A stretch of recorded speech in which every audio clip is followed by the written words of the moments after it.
Welcome back to the Blueprint to Ultra podcast with your host, Steve Epifano, and me, Jeff Winchester. So glad that you have taken the time to listen to the episode, download it, put it in your ears, and take us on a run with you today.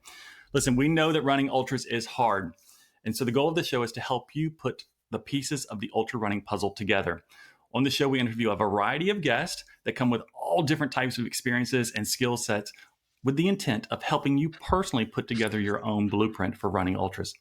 On today's show, we are going to dig into the world of races that are 200 plus miles and longer, which I know that my co-host Steve is excited about because he loves the Cocodona 250. He's run it a few times and he was just there crewing that race. And so he's excited, I'm sure, to talk all things 200. But our guest today started in the ultra running world like many of us. He began with 50Ks and he actually ran those for a few years before he decided to progress up to the longer distances. But it seems that once he found the 200-mile distances, a different fire was lit. He has completed the Bigfoot 200 3 times, the Moab 240 2 times, the Tahoe 200 2 times, the Cocodona 250 2 times, and recently he finished the Arizona 300 just in April, I believe it was. Yep. All of this despite being just like me and you and everybody else who has a full-time job, has a family, has things outside of ultra running that he likes to do. And I personally just don't know how he balances it all. And so if you are like me and you think this could be somewhat impossible, but you're very curious about the 200-mile races, then we think this show is set up, designed for you to kind of learn about how it can all be done.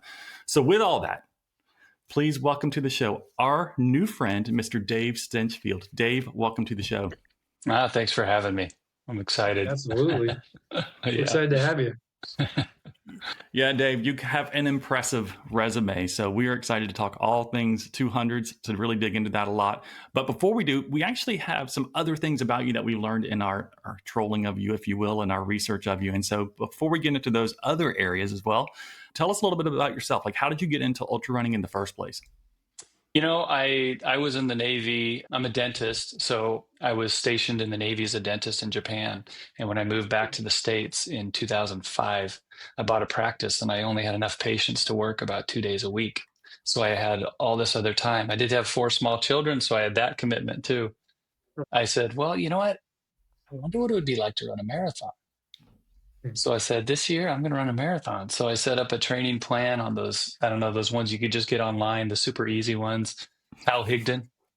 Yeah. And I ran my first marathon. It was the Yakima River Canyon Marathon, and got blisters all over my feet, figured stuff out just on that first race, right? One thing is you can't have shoes that are too small. So I progressed through a couple dozen more marathons over the next several years. And then my brother-in-law introduced me to the Buck Mountain Mudslinger in Oregon, an 8-mile race in like March. And it was super muddy, super wet. There was snow on it. It was hilly. And, you know, I had always run on pavement, you know, relatively flat pavement. So to me, I was like, this is crazy. Like, why are we doing this? But it was exhilarating. I got to the end of that race and the community, they were like, some of them were in costumes. They were like all hooting and hollering. They had chili and they had bread. And I was like, what is this? This is crazy. Like, I was hooked. And at that point, I'm like, man, maybe this trail running is a good thing. And I got done with the race and like, yeah, I was tired, but my joints didn't hurt. My legs didn't hurt as bad. And I was like, man, maybe there's something to this. So I started looking at different trail races, and I did a mountain marathon up by Olympia, Washington. And then I found 50Ks, and, you know, and it kind of progressed through a bunch of 50Ks, getting with Go Beyond Racing and Rain Shadow Racing, which are 2 of my favorite running companies up here in the Northwest. And then I went to the Trail Running Film Festival. I think it was the first year they did it. And in that first year, they had a video from the inaugural Orcas 100 that had happened the previous winter. And I watched that race, and I watched that video, and it was just magical. It's like, what is this? And I signed up for it. And I had no idea that it had like 25K climbing. It's in February, dark, wet, deep, dark forest February on Orcas Island and the San Juan Islands. And I went and ran that race. I trained for it, and I learned a lot of things training for it. I got super sick the week of the race. But I ran it, and it was cold, it was wet, it was miserable, and I absolutely loved it. And the community was incredible. They get done at the end, and there was like a band playing folk music, and there's all these hippies making pizza, and I'm like, what is this? I love it even more. It was amazing. So that's how I got up to the 100 level. Do you want me to tell you how I got to the 200 level? Well, one question I had. So did you make the jump directly from 50Ks into the 100? I went 50K and I signed up for 100, but then in order to run the 100, I had to run a 50 miler. So Gotcha. I went and ran actually the Pioneer 50 miler down by Auburn, California, near Folsom Lake. And it was like over 100 degrees. I completely destroyed my feet. I learned what when feet swell in shoes does. I learned that when you're in a hot race like that, if there's a body of water, get in it. I learned hydration and electrolyte issues on that race. So I worked out a lot of things there, but then I went from that to this really cold, wet race in Orcas 100. So it was kind of a big change seeing both of those. So yeah, so I did kind of hit that 50 in between just because it was required for the race. Yeah, that's awesome. That's great. So yeah, our plan was definitely to talk about 200s, but before we do, I think I'm going to do a little bit of an audible here, Steve, real quick, and kind of jump actually over to the Orca since you started to unpack it, and I think it would be good. It was actually one of the topics we wanted to talk about with you as well, because I had never heard of the Orcas 100. Did a little bit of research on it. For those listening, it's probably a race they've never heard of either. And so here's what we know from the website, at least. It describes it as really hard, but also really beautiful. It's got four 25-mile loops with 15 aid stations. The elevation gain, is 26,000 feet with a 36-hour cutoff. It's located in Puget Sound. I don't know how to say it. Puget Sound. Puget Sound. It's on Orcas Island, which is only accessible by ferry, so it's somewhat remote.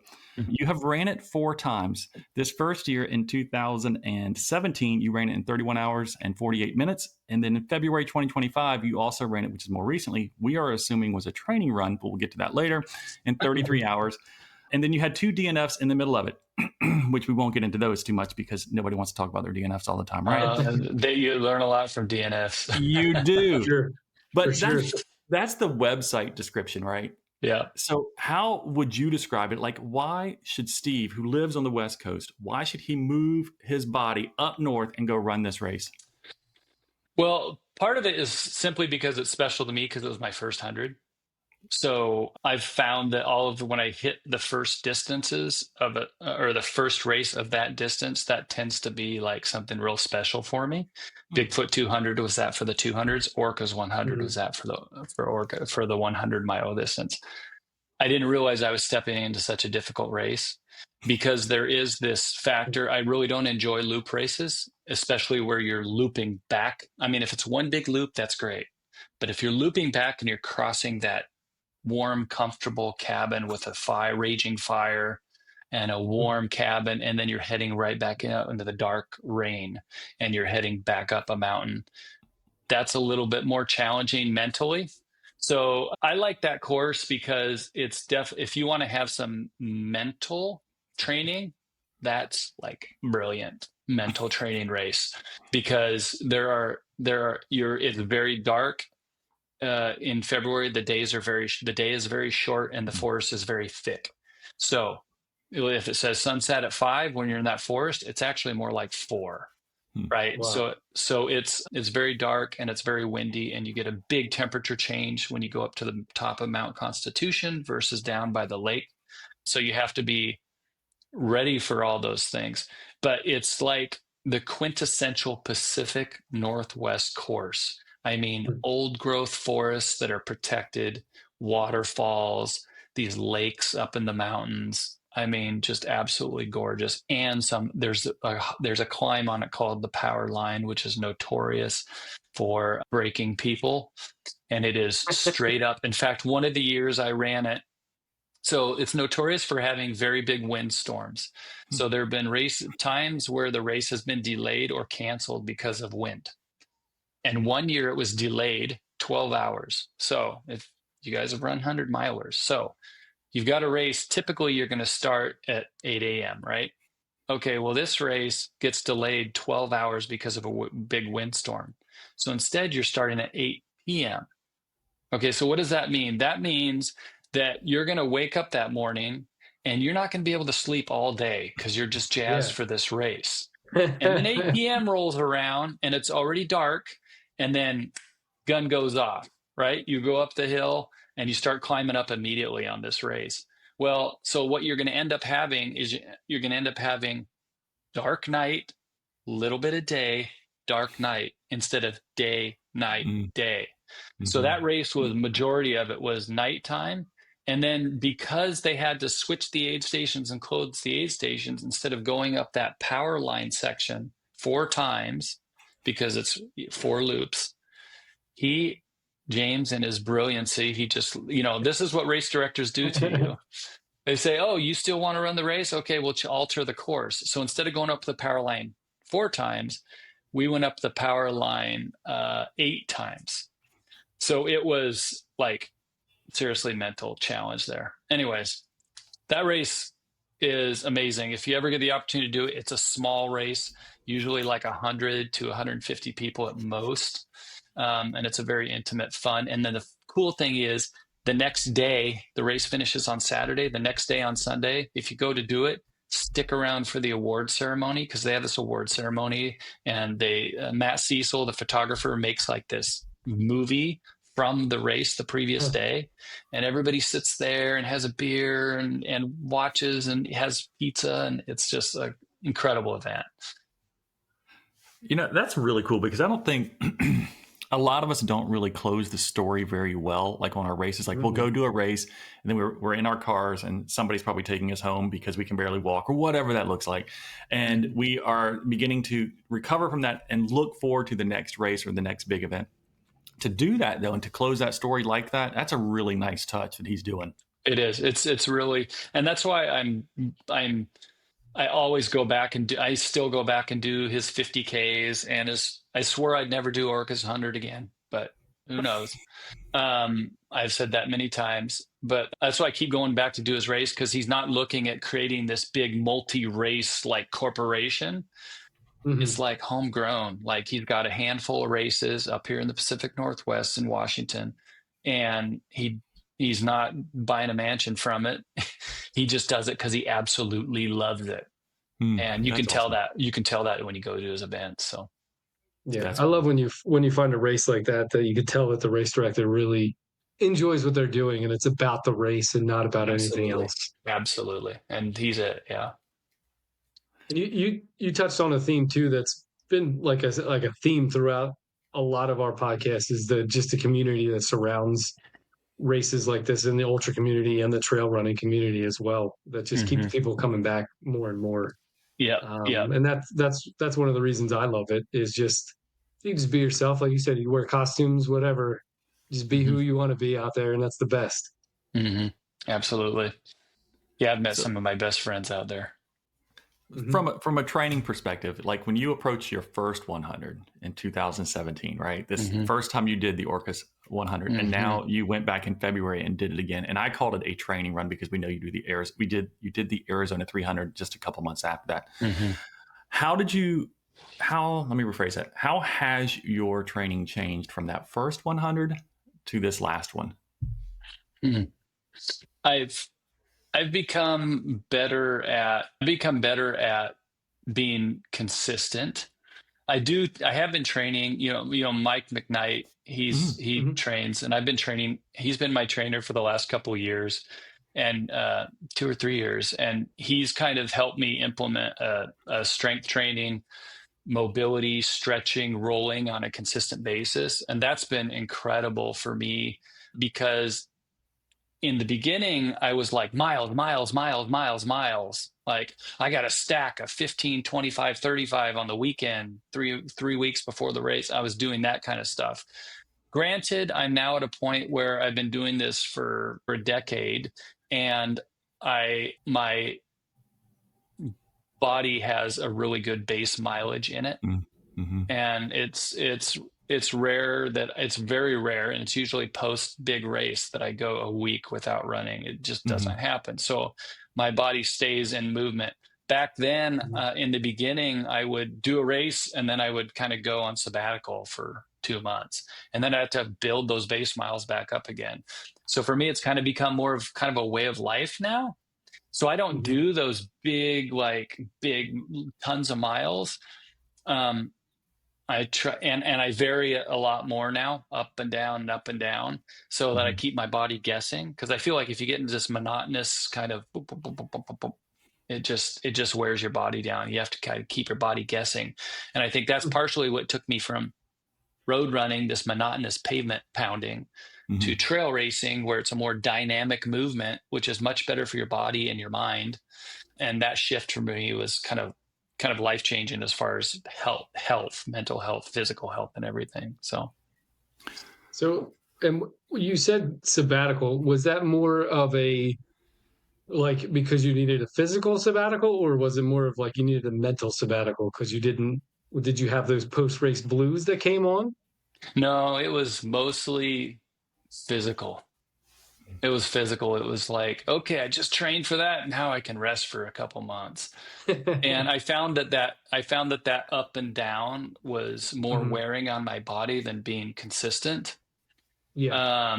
Implementing more like cross training, biking, rowing, walking, stuff that it doesn't always have to be running, right? Or backpacking, go on a backpacking trip or something, go on a long day hike instead of a long run, So I like what you're saying a lot here, because I think many of us fall into the trap that if you told me that I need to add in strength training, mobility, and stretching and all that, my brain automatically goes to the mindset that I have to take what I'm doing now, keep that there, and then add more and keep stacking up these things. And I run out of the opportunity to do it all. And I just get overwhelmed. I think, well, I can't do all that, so I need to at least keep this mileage, if you will. So what you're saying, and just so everybody's listening, I think I want to be clear on this, your mileage has kind of flipped. Like as you've increased your strength training and mobility and work with McKnight, your mileage has come down a little bit from what you were doing before. Right. And you've seen minimal to no differences. I've actually, most of my PRs in running have been in the last 2 years in the distances. Because, and I think it's because of that, because I'm a little more reasonable with those things. Also, and we'll probably talk to this later when we're actually talking about some of the experiences and in the races and things that I've learned from races, is not only in the race, but also in your training, the ability to pivot. I mean, we all have busy lives. I own a business. I own a dental practice. I have like 30 employees. I have 2 other dentists that work for me. It's like a really busy environment. And we're involved in the community, and I've got 4 kids and 2 grandkids. It's like I have plenty of things to keep me busy, right? And I know that things are going to happen, and I'm going to have to pivot around it. I know that maybe something's going to happen and my training is going to get mixed up a little bit. Well, I just adjust and I don't stress about it. I mean, so many times that'll completely derail a person, and they're like, forget it. Like, this isn't worth it. And you got to be able to just kind of pivot around that and, okay, keep going. Right. And that comes to play later when we're talking about actually in the race environment. That's solid though. I mean, because again, most people are thinking additive only, not variation of it. I think that's important, because I struggle with that. I struggle with, I need to do more mobility. I tell myself that all the time. And I run the challenge all the time of trying to think in terms of additive, because I've got a coach and I've got a training plan, and I'm like, I don't know where I'm going to squeeze this in. Yeah. It's good talk. Good talk. And I try to be consistent as much as I can, right? But I know it's not going to be 100% consistent. And I just have to accept that fact before I even start, right? Oh. Well, and like you said, you got to be okay with it too. Yep. You got to be, when you add that extra anxiety and stress that, oh my God, I didn't hit 100% this week, that adds a whole other level of, anxiety and stress into your life that you don't need. Right. You don't hit it. Okay. We're in a new week. Okay, what's the next step forward? Don't stress over the past. Yeah. So Steve, I don't know how to ask this question. I have a coach who I know my coach would program strength, mobility, and stuff if I said, hey, let's do this. So it's nothing about the coach per se. Mm-hmm. It's really about what the athlete or the runner wants to do and how they want their program to begin to lay itself out and what they see as the value. And I apologize for any of the people who I work with that maybe listen to this. How do I help them understand this is maybe a good idea to do their warm-up exercises, to do their strength training, to do some things like that I may, like, if you want to have that program, maybe we should have that conversation. Like, how do we get ourselves as runners to buy into this idea that we don't have to just stack? Like, because that's a hard switch for a lot of people to think, you're telling me to cut back my running and add this in and I'll be PRing? Like, that's a hard. Just try it. Just try it. Give it a go. If it doesn't work, then great. But it's gonna work. Like just give it a solid go, right? Say, change up the training program so that you're actually doing it that way and see how you feel. And I can pretty much guarantee you're gonna feel pretty incredible and stronger if you add that into the mix, even though it may mean decreasing the mileage a little bit. That's a hard sales pitch. I know, and, especially for people that do miles like we do. It's a hard, and so it feels like loss of fitness. It feels like I'm moving backwards. I'm sorry. Go ahead, Steve. Yeah. No, I was gonna say what I try to do, Jeff, too, is like make them understand that, and I'm sure, I don't know Mike McKnight's how he programs, but I don't give them like a 3-hour run and then a 4-hour gym session, like, because that's unrealistic and that's unattainable. Yeah. It's like a 30-minute at max body weight exercises, like a circuit that they go through to kind of keep up on that. And then if they're consistent with that, they're going to see improvement later on in their running. Yeah, absolutely. Yeah, I've seen with the if you're consistent on the strength aspect of it and the mobility aspect of it, it pays in dividends on the running side. Good talk, man. Good talk. That was good. Let's switch over then a little bit. Let's talk about the 200s, because I know that's what we wanted to spend some time on. How did you get into the 200-mile distances? And then after that, we're going to switch over to the 300. So, but how did you get into 200s first? Like, what was this bridge? So I was actually running. I was kind of in the 100 realm, and I was running Mountain Lakes 100, which is a race by Go Beyond, which is also right here out of Portland, Oregon. I live on the Washington side of the river, but Portland's right next to us.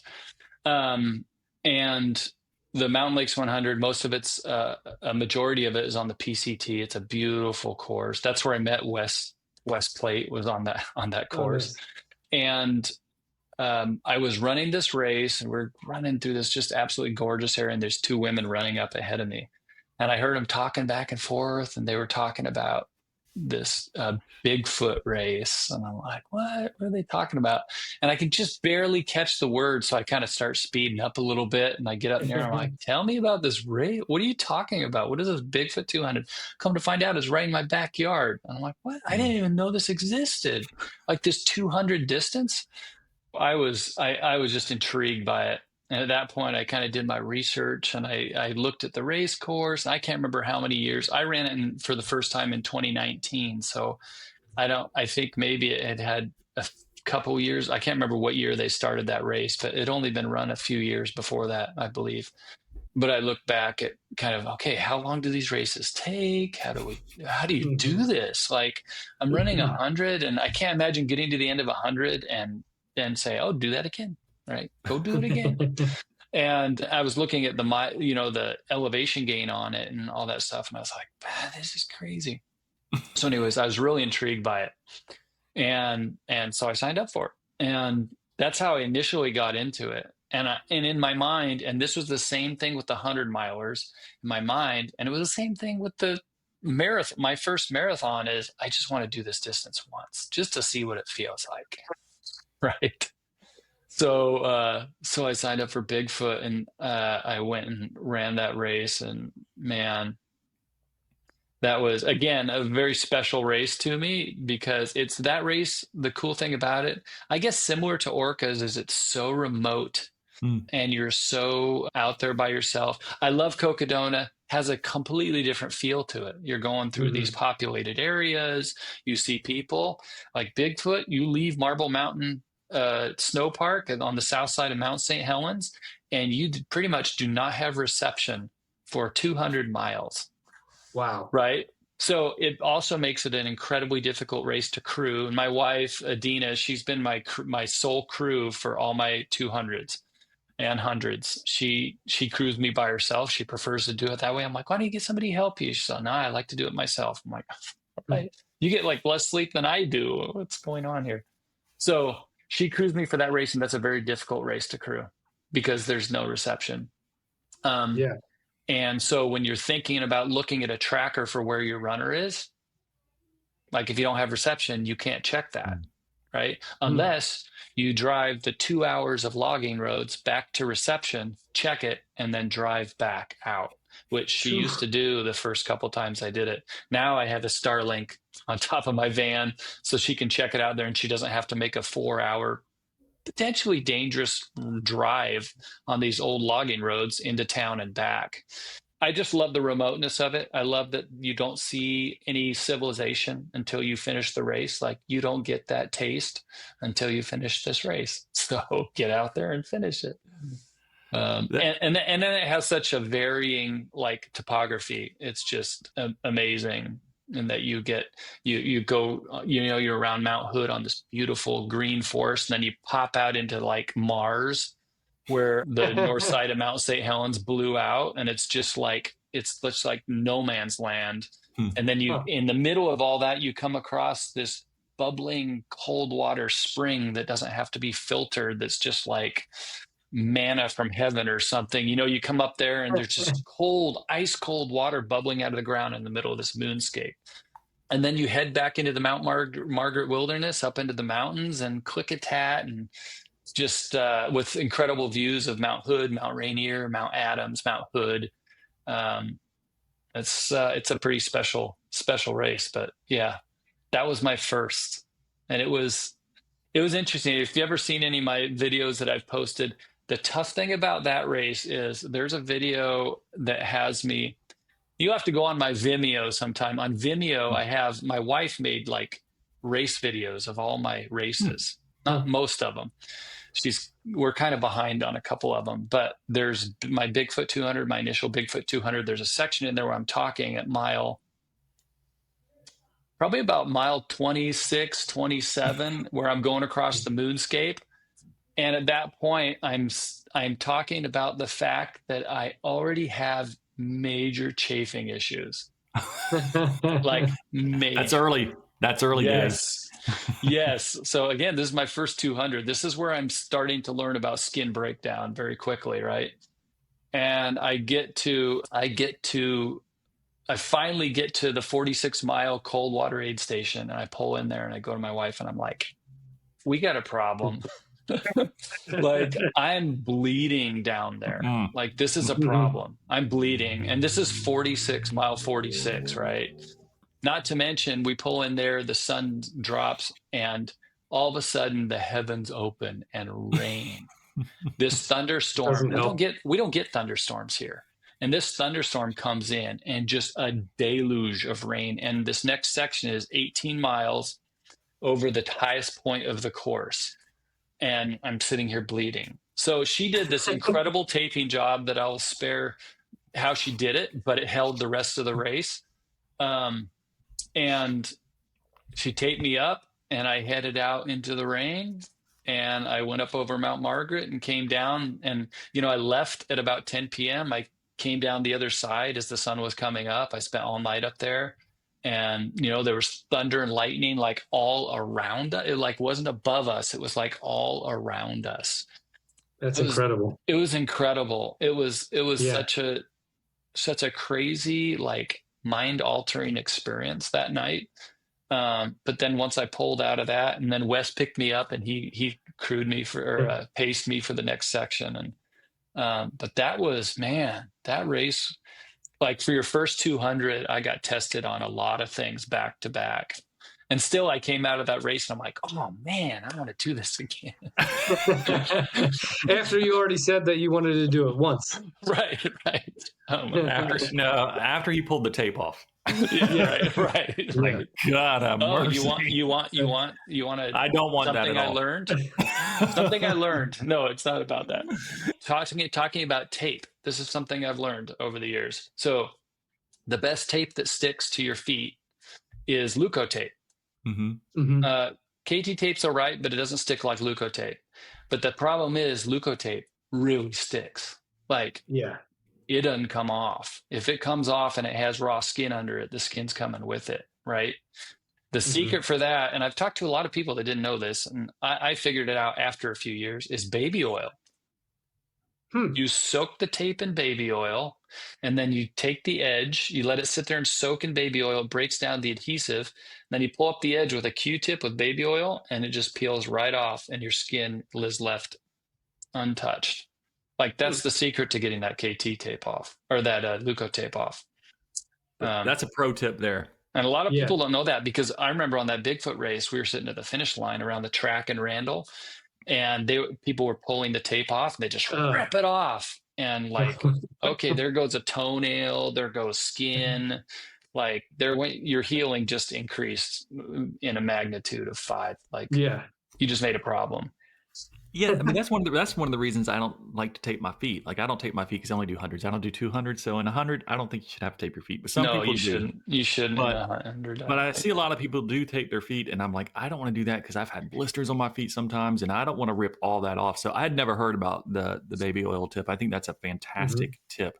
So that's one thing you said was key. And the other thing you said that I thought was a pro tip, I don't know if people caught it or not, but at Bigfoot 200 being a remote location, you said there was no Wi-Fi signal and stuff, but you have hooked up a Starlink on top of your van now. That's brilliant. Like, when you said, I thought, I wonder how many people have not thought about doing that because they can't get reception. And they're like, I don't want to go do a 200. My wife doesn't want to be there. My husband doesn't want to be out there because they can't figure out where I'm at.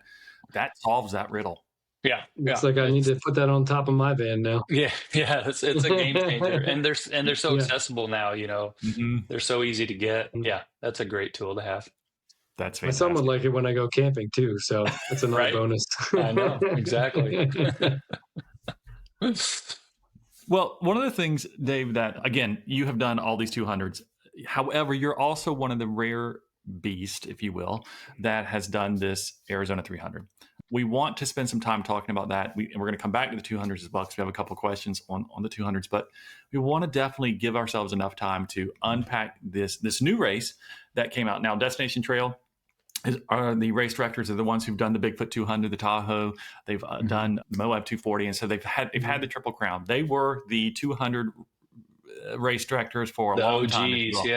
Yeah. And then all these other people started to come up. Cocodona came up, huge, big, very, very popular. And then, there's like the Southern States 200. There is one out in Oregon now. I think it's called the Oregon 200. Oregon 200. Cowboy 200. There's quite a few. Mammoth 200, or was it Mammoth 200? The one that was just Mammoth released? I may be doing that one in September. We'll see. That's awesome. And there's also one called, I think, the Viper 200 that James Bowler, the race director for Mamba 100, puts on. And so there's all these 200s that have come up ever since Destination Trails kind of laid the groundwork. They decided, well, we're just going to have to up the game because now everybody's kind of got these 200s. Now, I'm putting words in their mouth, so apologies extended. But they decided, let's do this 300-mile race. And you, because you're insane, decided you were going to sign up for this first race as well. So the Arizona 300 is, for those who don't know, because they've been living under a rock, is a 304-mile race. It is a point-to-point race in the Sonoran Desert of Arizona. Also, you go in the opposite direction of the Cocodona 250. It took place in April of this year and has an elevation gain of 41,162 feet. Loss of 42,463 feet. It's 259 miles of single track, 34 miles of bike path, 9.5 miles of paved road, and 6 miles of dirt road. That just sounds stupid to say all that. It's got 19 aid stations along the way and has a cutoff of a mind-boggling 170 hours, which is 7 days and 2 hours for those like myself that need to do that conversion. You, though, ran that race in 122 hours. You got 55th place out of 201 finishes. I think there was like 80 something that people that DNF'd. Why on God's green earth did you sign up to run the Arizona 300? It's funny with all, after running all these races and there's this community that, runners, typically people that are right around your pace, that you've spent hours with. Mhm. And when you're out on these races uh, at night with somebody for 6 hours, and you're slightly hallucinating and you're really tired, you share a lot of stories. So you become close really fast. So you create a lot of friends. Well, all those friends who are also hooked on these things, as soon as this inaugural race, I think there's this draw to an inaugural race because it's like undiscovered territory. Like we get to discover it, right? So these people that are kind of veterans of these 200 races, like they were the ones to like jump on the bandwagon immediately. I think that race sold out like so fast, especially it being an inaugural year. And a lot of the people that signed up quickly were people that had returned from all these other races. So that was part of my reasoning too. I was like, man, inaugural race. I know what Candace's races are like. I've run all of them multiple times. I know the feeling at these races. I know what the community's like at these races. And a lot of my friends are going to be there, man. Maybe it was FOMO. I don't want to miss this, right? I want to be there for it. So I signed up for it probably before I think I signed up for it without even looking at the course or anything. I knew it was in Arizona. I knew it was 300 miles. That's all I knew. So I signed up for it and I was like, oh yeah, I'll figure it out later. And I don't think I really even looked at the course started looking at it until 6 or 7 weeks before the race. And then started really studying it and realizing, oh, wow, this is really long. So that's what got me into it. Yeah, what is that extra 50? Because Cocodona 250 was the furthest you'd done. What's that extra 50 or extra 100? What does that feel like? How does that go? How do you prep yourself for that? I've found with these 200s that the toughest part of it is like the first 48 hours. Like the first 48 hours, is where you're kind of, well, a couple things. You're getting your body used to it, right? Your body's like, all right, we're still doing this. Like this is a thing. Oh, we're going to be out here for a while, right? And your gut is like getting balanced out because sometimes you'll like start in the beginning and too many fluid calories, too many gels, too many quick stuff, and not enough real food. And you'll a lot of people, in Arizona Monster on the first day, I can't tell you how many people in the first like 36 hours, I can't tell you how many people I came around a turn and somebody just hacking up, they're just puking because you just kind of start out with your GI in the wrong, your food and calories, maybe getting it from the wrong place too much. Anyways, that extra 50 miles, what I'm trying to come to is like after that first 48 hours of like, this is what we're doing. I almost feel like at that point, if you have the mental fortitude to it and you've done the mental training for it, because I think that's the biggest obstacle. Like as long as you fuel the body, like, and you don't do like stupid stuff and injure yourself and twist your ankle because you're like running down a path that you probably shouldn't run super fast down. As long as you're fueling it and you're going like that and you have the mental strength there, like you can go on for days and days. I mean, I really think more people are capable of that than they think they are. They look at this 200, 300 mile. I have patients that ask me all the time. They follow, they know I run a lot and everything. And my hygienists hate it when I come in for an exam and somebody says the words, hey, when was your last race? I can see my hygienist over there just going, because they know I'm going to talk about it, right? But these people hear about these races and they're like, that is just and the famous thing is, I don't like driving that far, right? Neither do I. Yeah, exactly. Yeah. I'd rather run it. So they say that stuff. And I just think that people will just automatically shut off in their brain. Like that is unattainable. Like you have to be superhuman to do that. And you don't have to be superhuman to do that. If you train yourself physically and mentally for it, I think it doesn't require, unless you want to be on the podium, that's a whole different story. And a lot of people that are on those podiums, like that's their life. They don't have a regular life where they're like working 9 to 5 and they've got kids to take care of and stuff like that. Some do, not all. But I think a lot of people are more capable than they think they are, basically. Yeah, you brought up a couple of really good points too. One that I agree with is that first 48 hours, Hmm. because I find like the first day, like you said, your body and your mind really are like, okay, I'm starting to do this. The second day, your body kind of rebels a little bit, like Hmm. I don't know why we're doing this. Like, let's stop doing this. Yeah. And then that third day it kicks over. It's like, oh, okay, like there's no end in sight really.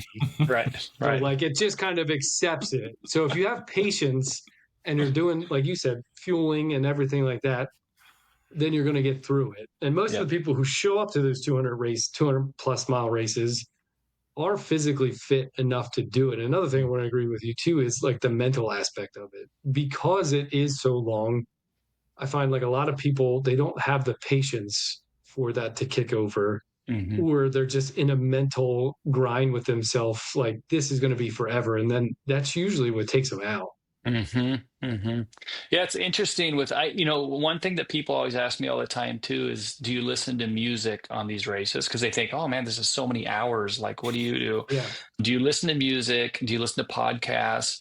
And I don't. I really don't listen to anything. I find it very distracting when I'm out there. Hmm. And I don't. I used pacers for my first Bigfoot race, and the 9 200 milers since then. I haven't used any pacers.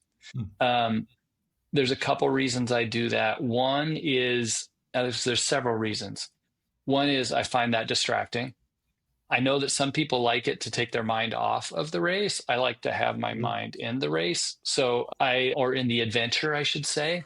Um, so I find that a little bit distracting. Also, during this race, after you get into the second night, my opinion is you have to sleep, and dirt Yeah. naps are integral in that.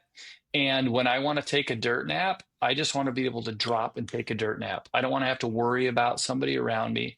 I don't want to have to worry about my pacer like sitting there and like the noise is waking me up or anything like that. So I kind of like to be out there solo. And I'll match up with people, with other runners. Oh, and that's the third reason why is I find that when you have a pacer, you don't hook up with other runners as much. So you Hmm. don't meet as many people out there because you have your person with you. And usually just the two of you are sticking together. And if you come across another person by themselves, rarely are the three of you going to connect together. But if it's just two of you, like you'll usually match up somewhat Yeah. and you'll meet a lot of times you'll meet somebody pretty incredible. So that's for me, as far as not having a pacer, that's the reason why I do that. And it's just easier not having to worry, is my pacer going to be there? I have to worry about the logistics of my pacer, Hmm. and then heaven forbid you get a pacer that can't keep up with you, or a pacer that's like super annoying. And now you're stuck with them for 15 miles, right? So I just remove that out of the equation for Yeah. myself. Yeah. I agree with that too. Because I don't use pacers. I didn't use it on the first Cocodona or any since. And that's my thing is I don't want to manage somebody else's personality out there, and I Yep. know how I am. Yeah. Um, but I hadn't thought about the meeting other people out there because I just paced Cocodona this last year or this year. So, and you're true, we would just kind of mosey on past other people, really not engage with them. So that's a Right. really good point too. You don't really Yeah. meet as many people as you should have out there. Exactly. Yeah. Hmm. Yeah, yeah. One thing too, and I was going to say this earlier, is I think one of the key. So when I was talking about in training, if your training gets derailed, being able to kind of just get over it and get past it. And I find that like in one, as far as that mental fortitude in training, um, I find that if you have the mental capacity to, because start out the race knowing that during this race, like there's going to be a pivot point somewhere. That Hmm. pivot point is going to be a blister on your foot, chafing in special places, weather, route change, injury. Injury can be a showstopper because sometimes you just can't get through that, right? But anything outside of injury, like there's going to be some pivot point where, and you just have to like before the race start. like say that, that whole concept of under promise and over deliver. Mhm. So my under promise is, okay, two things are going to happen in this race. I'm going to have to pivot because of something, weather, dehydration, whatever. And I'm probably going to have a really low point in the race. I'm pretty much guaranteed those two things are going to happen during this race. So I have to kind of have some sort of technique in my mind to beat that. Now, does it work 100% of the time? No. Sometimes, and I'll share a story with you, remind me to come back to it. There's other people in the race that are able to help you pass that. But if you have real good mental training and you know that there's going to be these pivot points during the race that you're going to have to say, okay, it just started pouring and raining. I'm soaked to the bone.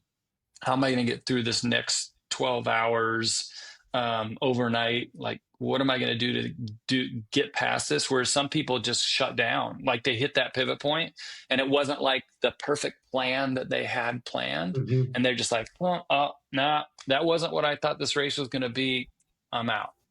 But I find that if you get to that pivot point, or if you get to that low point where your emotions are just in the tank and you're able to kind of push through that, every time I push through that, there is a super high point after it. Every time. Mhm. It's just like when I'm running and I'm running downhill and I hit a river. Okay, when I'm running up here, there's a lot of rivers and streams. I know that if I have a little downhill and I hit some body of running water, a big uphill is coming. It's coming. I know it's coming because there's a stream here for a reason. It's because 2 points of land come down like this, right? Yeah. So if I know those things are coming and expect that those are going to happen, then I'm ready for it, and I'm ready to pivot, and I'm ready to say, okay, this is horrible right now, but if I keep moving, albeit at a slower pace, or if I stop and just take a nap and get this off of my brain, I know that I'm going to be coming back up to a high point again, and it's going to feel amazing. And for me, that's been a game changer as far as going into the race, just setting that expectation that's going to happen. And then when it happens, you're like, yeah, I knew this was going to happen. Yeah. So what do I do now? I think you had a much better way of saying it, that like everybody has a plan until they get punched in the face. Yeah. And then that punch in the face can come in mile 25, it can come in mile 125, but it's like you said, what I try to do when I try to get my athletes to do is stop asking how. Like, how am I going to do this? How am I going to get through the next 50 miles if I'm moving at a 2-mile-an-hour pace? It's like, just keep moving. Right. Just keep moving forward is progress. Yep. Don't ask how, like just do it and then get that out of your head. Don't ask like how, and don't ask why. Why is this happening to me? How and why? All you got to think of is, okay, what? What am I going to do? What is my next step? Right? Yep. And that's huge if you can master that. Not only in the races, but in every day of your life. Yeah, exactly. You know? That's really good. So it's very similar, Stevie, about this idea that we try to forewarn people that's going to be hard. I mean, everybody, you talk to people in your dentist office and you tell them what you did, and they're like, I can never do that. I can't do something that hard. And then we also know other ultra runners who understand that running ultras is hard and that it's going to be difficult. And yet we get into these races and we're kind of surprised early. So I always tell people we shouldn't be surprised by the suffering. We already knew it was going to be hard in the first place. And so, but we do act shocked that this is all of a sudden happening. But I like how you worded this a lot. I like that you approach this, that there's two things that are going to happen to you. And you describe them differently. One is things that are out of your control where you need to have a pivot point. And you kind of walk through the steps, kind of like you accept what happened to you. And then you do what? You're like, what can I do about it? And then you take that action. You do something in that moment to kind of get through that. You don't worry about why and how, but that's your pivot point type example. And most people aren't prepared for the out of control because we assume that that's the race director's responsibility. They need to take care of the weather. They need to take care of all the issues. And if they don't do that, that is their fault. And the stars were not aligned for me today. And so a pivot point moment to plan for, not that you're going to know what it is, but on how you're going to react is great. And then the other one is a low. And we always talk about lows. We know you're going to go through a low, but we don't we don't dissect the two as being two different possibilities here. And I think that was a really good point, that you go into a race with both those in mind, that there's going to be a pivot point and also a low moment. And they require different things, but also very similar things. Even when you're in a low, you got to figure out, like, what am I going to do about it right now? Exactly. Exactly. So, yeah, I had a low. You had asked me, I think, one of my lowest points on this last. I've had a lot of low points, so I could talk all day long on this. But the one's most fresh in my mind was Moab 240, this last one in 2024. So it was the first year I was been able to do the Triple Crown, like, all in 1 year. And I was on Moab 240, and I got past can't even remember what the aid station is now. But I came out of the mountains down into this, like, desert area where you're running down this gravel road for a really long time. And as I was coming down out of the mountains at sunset, this was about the 100-mile mark, I kicked a rock really hard, and I basically almost sheared off like 2 toenails. And they were just hanging on by the sides, but the bed was loose, right? And it was kind of moving, and there's like fluid under there. So I got down into this aid station, and I showed my wife, and I'm like, they're just hanging there by a thread. Like, let's just, like, get some pliers and, like, pull them off, because I think they're going to bother me forever. She's all, you are not doing that. And I am not doing that. So she's like, you go talk to the medics, see what they suggest. So I went over there, and they're like, you should just tape them down. They'll act like natural bandages. They put Leukotape on, taped them down. And I mean, for the rest of the race, they didn't bother me. But I left that aid station, and I was really sore and really tired. I think we had already gone through 2 nights. So this was the 3rd night. And this section, it was going into Road 46, is a very long, straight gravel section. Like, you can see a headlight come past you, and then you can see it, like, disappear, I don't know, 3-4 miles down the road before it disappears, right? So I'm running because my feet really hurt, and I'm kind of going down this road, and I'm looking at my pace, and it's ridiculous. I mean, it's ridiculous. I don't even want to say the number. And I'm like, okay, I know that we have to go to Road 46, and then we have to go up into the mountains before we even head down to the finish. I know there's like 130 miles left. And I'm doing the math, and I'm like, there's no way. Like, moving at this pace, there's no way I'm going to finish this race. So in a moment of weakness, I called my wife, and I said, she had left me at that aid station about an hour before. I called her. I said, hey, I think I'm done with this. Again, that's why I don't like reception on races. Yeah, that's true. I said, I think I'm done with this. I'm never going to finish at this pace. So I said, why don't you come get me? I'm dropping. I'm done. And so she says, are you sure? Because she's seen me DNF before, and she's seen me get really upset about it at myself. Are you sure? I said, yes, I'm sure. She says, yes, absolutely. So, all right. I just got back to the hotel. She had driven all the way back to Moab. She's all, I'll come back. So she heads back out. So I'm just, like, moving along really slow. And so then these 2 guys come running. Several people had passed me by. You all right? Yeah, I'm fine. And these 2 guys come by. Gabe, who lives here near me, he comes by with his pacer, and he's going to kill me because I just spent like 4 hours running with him on Arizona Monster, his pacer. Anyways, his pacer says to me, I guess he followed me on Instagram, and his pacer said to me, they said, how you doing? I'm like, I'm not doing good. I'm in a deep hole. And they're like, and he's like, his pacer goes, you know what, Dave, you've done this before. You know what this is. You got this. You know what to do. And then they disappeared, and they went off down the road, and their headlights gradually disappeared. And, like, I was, like, so emotional in this deep, dark place. And I'm like, oh my gosh, he's totally right. He's totally right. Like, I know this. I've done this. I think that was my 9th 200 plus. I'm like, I know this. I know what this turns into, but I had to have somebody remind me about it. And so then, like 45 minutes had passed, which is about as much time as my wife almost driving all the way back to me. And I called her back up. And I was like, Adina, you're going to hate me. I said, I'm going to give this a go. I'm going to try to get to Road 46 and see how I feel. And she's all, "Are you sure?" I said, "Yeah, I'm sure. I'm going to give this a go." And I left, and I had some just absolutely incredible experiences later on in the race. But man, that was one of my deepest lows on one of those races, because I was just out there and the stars were out, and my body was tired, my mind was tired. But he's just like, "You've been there before. You know this. Mhm. You're no stranger to this." And Yeah. good I like when you get awesome. that reminder. Yeah. Yeah. And then back to the monster, the Yeah. 300. Would you do it again?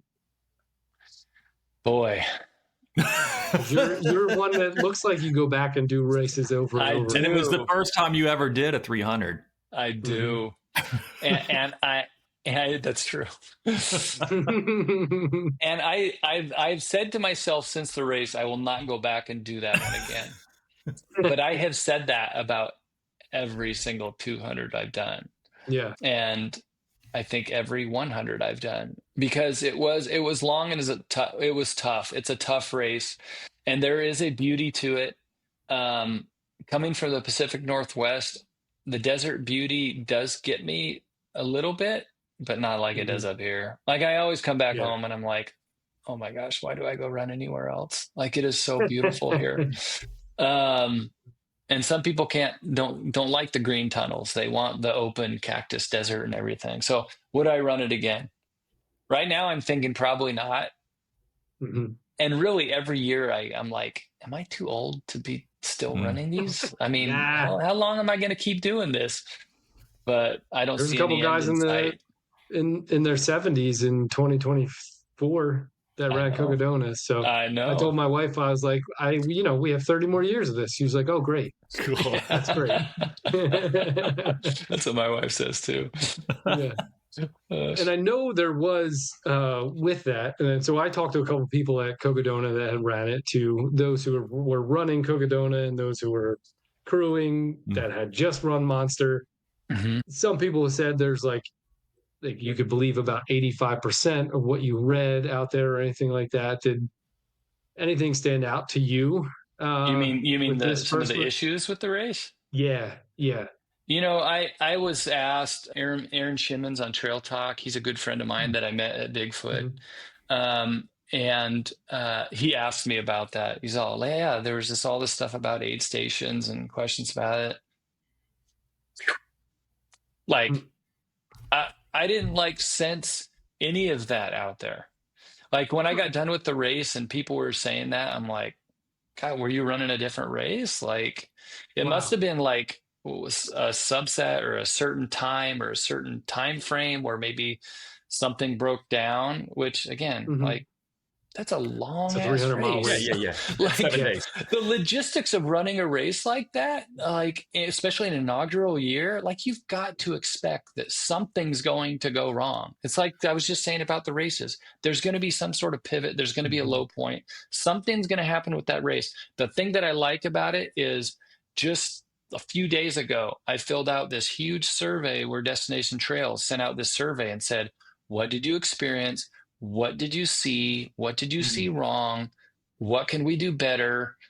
They're addressing it. Like, they Mhm. realized that some people had, it wasn't me. Like, to me, Mhm. everything seems silky smooth. Probably the only thing I mentioned was, like, in the first, like, I think the first, second, or third aid station, because they'd staggered the start every hour, Mm. it all Yeah. clumped up right there. Mm. And boy, you came Yeah, into that's that what I aid heard too. station in the dark, and I mean, it was like, oh my gosh, there's so many people here. Like, I, it's just overload.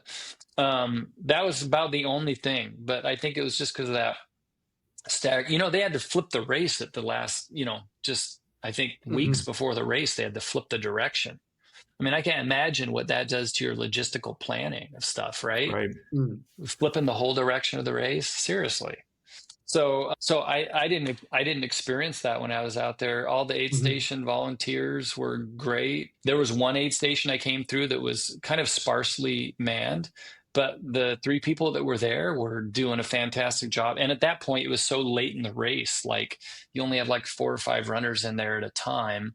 It's Mhm. manageable. I mean, would it have been nice to have a few more? Sure. there was a warm fire. There were chairs to sit in. There was food. There was water. So yeah, I didn't see those problems necessarily. Mm-mm. I think it's so, yeah, I mean, there's always drama around it that race directors here for sure. Like I used to host races and things. And what you said got my attention from the runner's perspective or somebody who was participating like yourself, and you have done a ton of these longer distant races.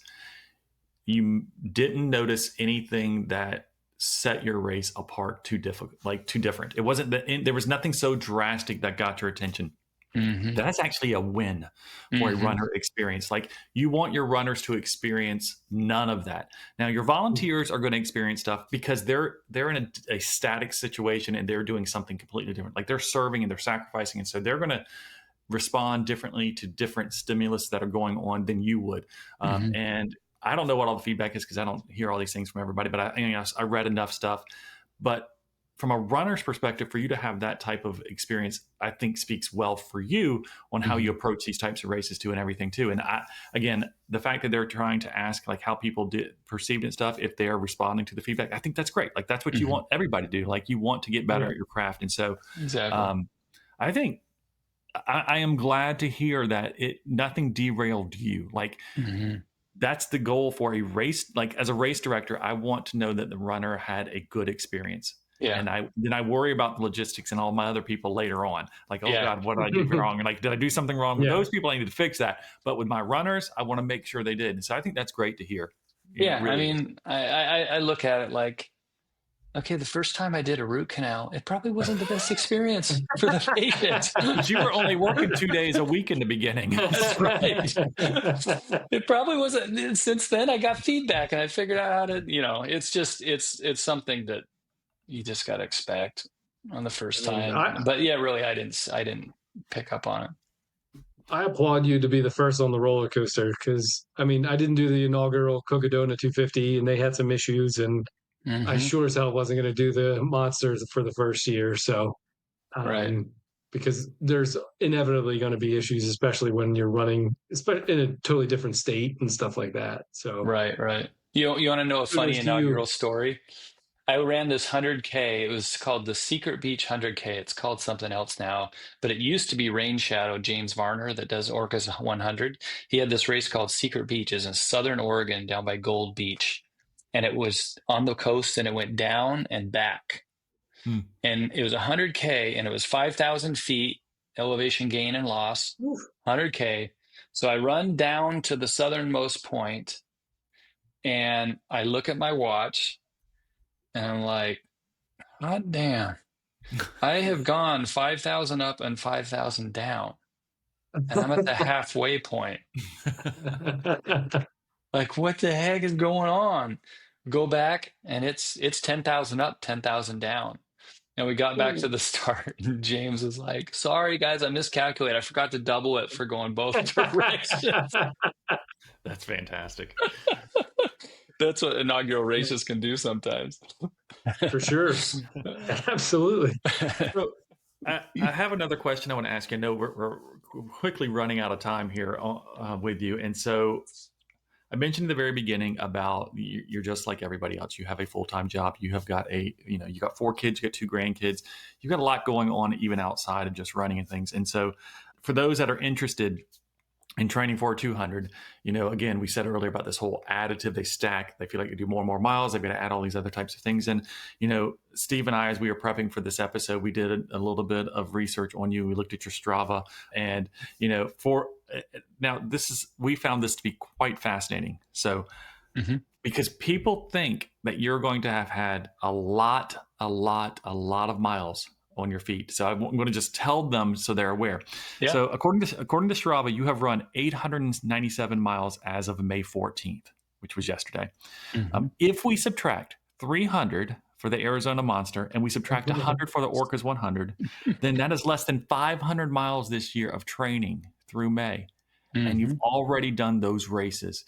And so like when people hear that, they're going to start trying to say, I don't understand. Don't you need more miles than that? Yeah, like Yeah. why aren't you putting more miles? So then we started looking at some of your weeks, and some of the weeks going into the Arizona Monster, you were putting like 30 to 50 miles and stuff. Now you've mentioned earlier that with McKnight, you were doing some strength training, you're doing some mobility, and you're doing other things that offset it, which I think is your secret sauce at this point of how you've been so successful. But how do you balance your schedule? Like, how do you make time to put that training in, to put these races in, to do the strength training, and also take care of your family? Well, much to the chagrin of my wife, like 9 o'clock rolls around and I'm like, I'm tired. Yeah. Yep. And because I hear you. I'm usually getting up, because my morning huddle at work starts at 6:40. So, and we see our first patients at 7. So I'm getting up. If I have a 12-mile run to do before work, I'm getting up at 3 a.m. Right. And my personal programming is, if I don't get it done first thing in the morning, like the chances of it happening diminish substantially. Like when I get done at the end of the day, I don't want to go out running. Like that's the last thing. That's chill time now. And I've kind of trained myself into that. And that's what wakes me up in the morning. I'll wake up before my alarm goes off. Like I have this internal clock, right? I'm getting up at 3:30. I set my alarm 3:25. I'm like, dang, I missed 5 minutes.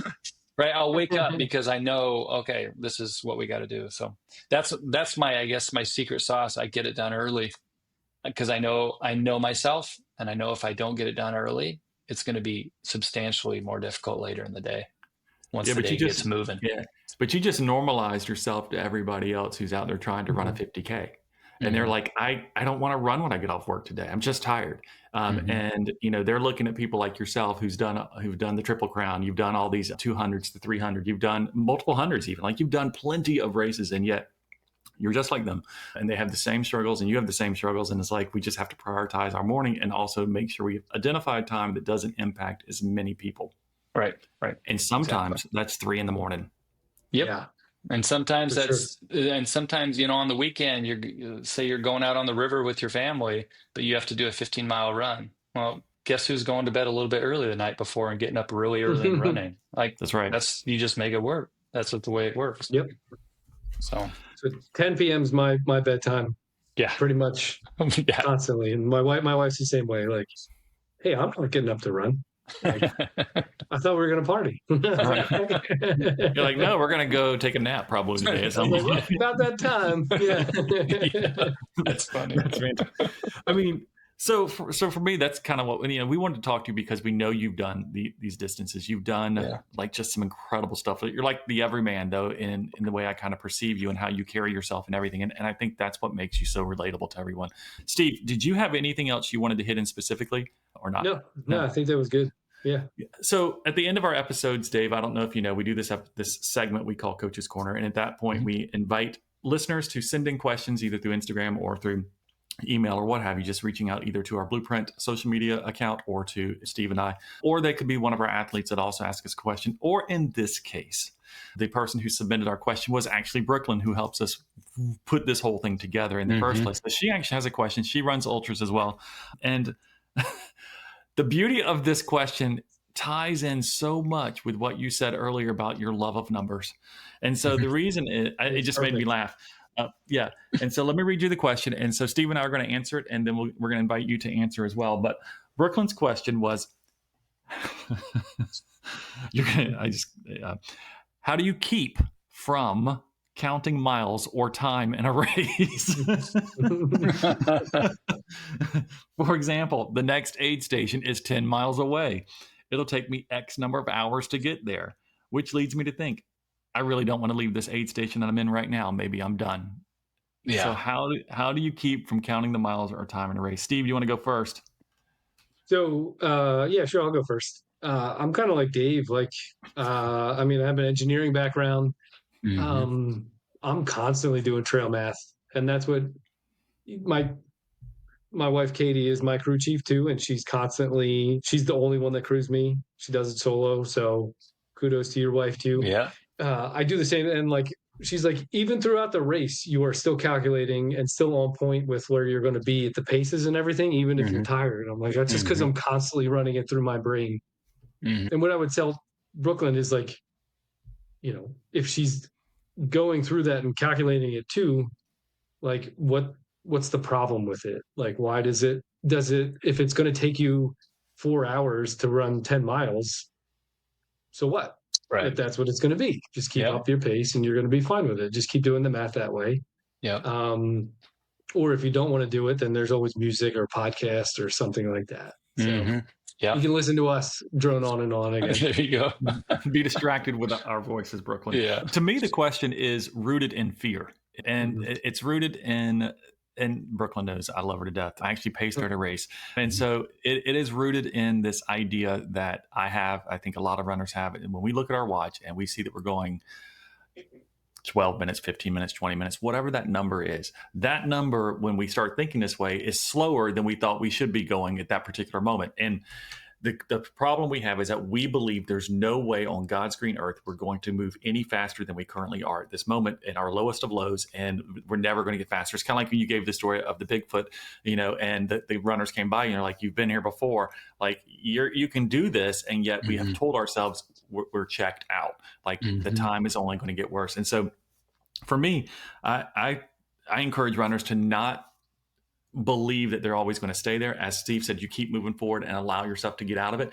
And you also practice going slower in training, because a lot of runners think that their training pace is always going to be what their race pace is. And it's never going to maintain that. Right. And so instead, go out there and practice just going really, really slow one day and just see what a 14-minute mile gets you and how you feel at the end of it. And you may actually feel pretty comfortable that day because you didn't like tear yourself up. And so I think runners aren't used to seeing those slow numbers on their watches. And so it causes them to freak out when they see them, because it only is going to get worse. Right. That's my thought. Yeah, no, that's good. That's good stuff. Well, you count numbers, Dave. So that's your problem. I do count numbers. You know what, though? I have I was just thinking, when I race, the numbers that I usually don't look at on my watch is I usually don't look at pace. I very rarely look at pace. I very rarely look at elevation or incline or anything like that. And I very rarely look at total mileage. Usually what I have, the watch face that I have on my watch, in fact, I've run some races where I didn't look at mileage the entire race. I'm more looking, I have time of day on my watch. So it's recording in the background, but I'm looking just at time of day. And I'm looking, and I have little cue cards in my drop bags, and I have in there how much time I'm estimated to take to the next aid station. And I simply just look at it. I'm like, okay, it's 5 o'clock now. I thought it's going to take me 5 hours to get there. Okay, 10 o'clock. I'll have some dark hours. I'll have some light hours.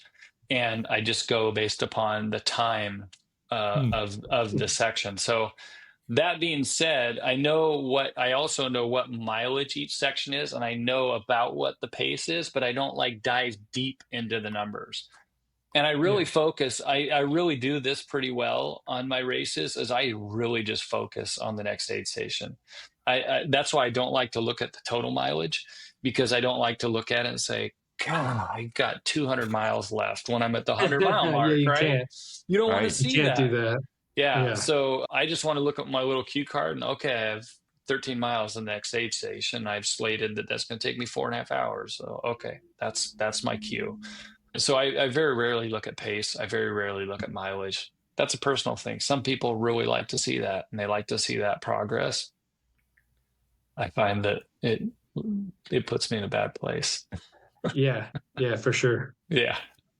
I mean, I like it. I think it's a different use of time, because when you take it in the aggregate, or the summary, if you will, like you're saying, at an aid station, 5 hours to get to the next aid station, you're not criticizing yourself at the individual mile level. You're looking at the overall time to get here, which allows some flexibility, that some miles are going to be faster and some are going to be slower. And in the end, it's going to be roughly around 5 hours. And it gives you that fluidity within that block of time, as opposed to within running. And we say it all the time, run the mile you're in. And I mean, I'm a victim of that. Like, I am run the mile you're in. How am I doing in this mile? I'm feeling okay. That's great. I need to assess where I'm at right now, which is a little bit different. But from a time perspective, I like how you're creating the fluidity in the time without getting so specific in the minute, which I think is huge. Well, yeah. And if you're getting stuck in the minute, in the moment, like if you're looking at pace, like, oh, I'm running a 15-minute mile right now, that's great. Well, then when you're like laying down to take a dirt nap, you're like, oh my gosh, 0 minutes per mile. Like, that's killing me, right? And mentally, that'll just chew you up when you actually, that's your R&R time, man. You can take that 15 minutes, get a little quick nap, and you'll feel so much better. So that is the 200-mile mindset. It's different than the 100-mile mindset, because in a 100-mile, it's a panic attack. When you don't like you are afraid of sitting too long. It is a real fear, like you're going to run out of time. But in the 200-mile, you've got plenty of time. You still got to keep moving, so don't mishear that. But it's interesting to me. Absolutely. Well, that was Coach's Corner. So for those listening, if you want to give us a question, ask our input, our advice, send them on in. Get a good answer, get a bad answer, just get some sort of answer from us and our guests, please send them in. Dave, up next for you, you are currently training for Bigfoot 200, the Mountain Lakes 100, as well as some smaller distances.